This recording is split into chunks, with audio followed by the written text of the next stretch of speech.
Hey, what's up, guys? Welcome to a new special segment of the Gomez Factor post-fight commentary analysis of the mega rematch, Deontay Wilder versus Tyson Fury. The fight occurred last night in Vegas, and boy, was there fireworks. For those that didn't know, Tyson Fury was victorious. I mean, he put on a clinic and absolutely destroyed Deontay Wilder. But before we get into exactly what happened, I wanted to quote the great Iron Mike Tyson, who once said, "Everyone's got a plan until they get punched in the mouth." And that's exactly what happened last night to Deontay Wilder. He had no contingency plan. He had no plan B. I mean, you have to give credit where credit's due. Tyson Fury told the world he was going to come forward. He was going to be the aggressor, and he was going to knock out Deontay Wilder. And that's exactly what he did.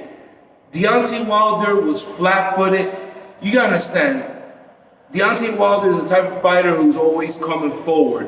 You know, the guy's got, wingspan, a mile long.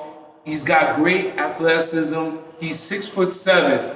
So, we're so used to seeing him, close the gap, stepping in with that jab, coming with that overhand right. But Tyson Fury knew this in the first fight because Deontay Wilder is not really a technical boxer.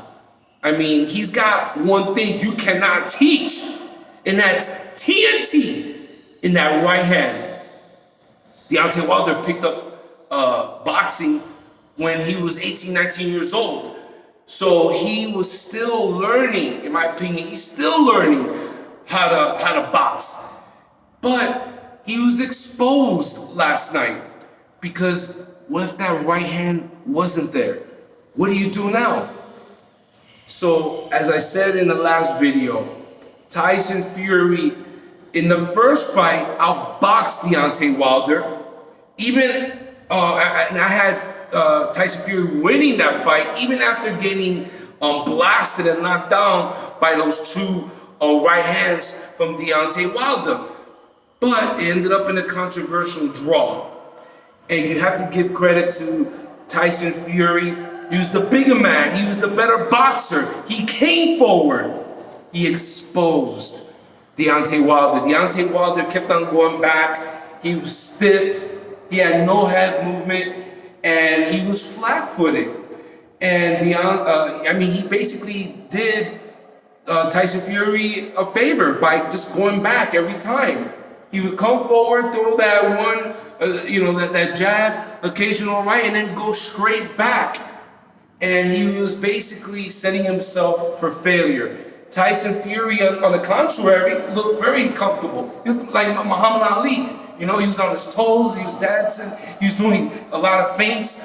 He'd come in with that, with that quick jab. Sometimes he'd double up the jab, come with the overhand right, and he was actually going to the body, which, it surprised me. But it goes to show you that's why Tyson Fury was victorious. He had a great team of trainers. As a matter of fact, I believe his trainer was the great Emmanuel Stewart's cousin or nephew, and it showed last night. And I'm telling you, I feel bad for Deontay Wilder because I blame his trainers. One quick tip that. One technique that Deontay Wilder could have done was lateral movement. He had no lateral movement at all. He had to do was step to the left or the right. Obviously, you want to step away.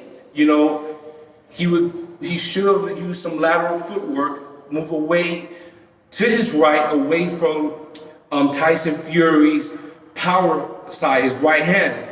Didn't do that. He kept on going back.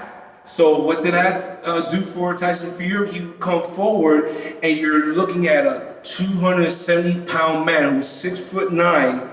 And another thing that was beautiful, a beautiful technique that Fury used to his advantage. He pulled a page from Lennox Lewis. You remember that fight when he boxed against Mike Tyson?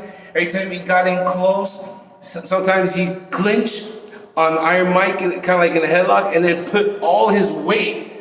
And Iron Mike was constantly pushing and lifting a 250-pound Lennox Lewis.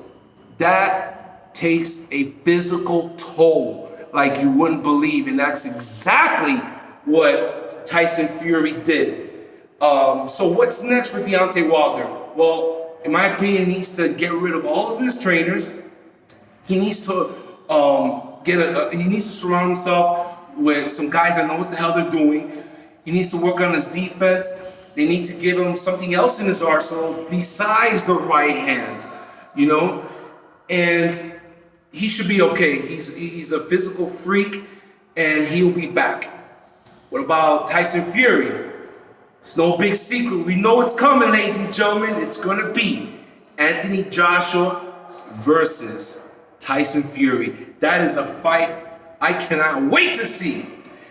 Well, this concludes the Gomez Factor special episode of Deontay Wilder versus Tyson Fury post-fight analysis.